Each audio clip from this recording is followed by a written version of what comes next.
Hello friends.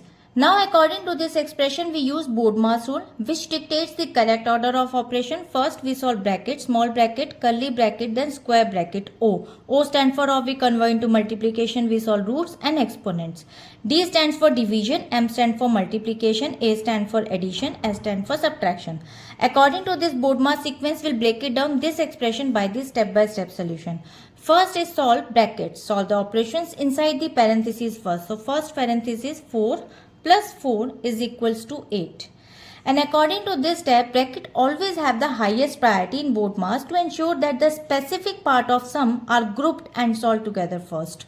So now the expression becomes 8 multiplied by 4 minus 4 divided by 4.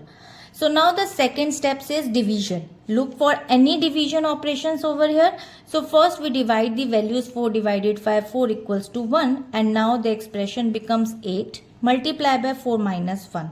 According to this step 2, after the brackets, division and multiplication must be addressed before any addition or subtraction. So now the third step, multiplication.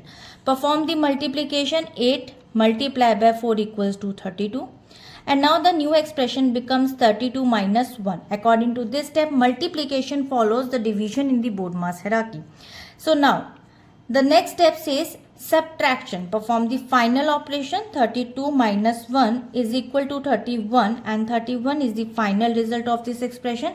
According to this step 4, subtraction is the final step. Step 4, subtraction is the final step in the expression according to the order of operation. So now the conclusion says by following the BODMAS rule systematically, we ensure that the calculation is mathematically accurate. Without this rule, performing operations in a different order, like left to right, would result in different or an incorrect result.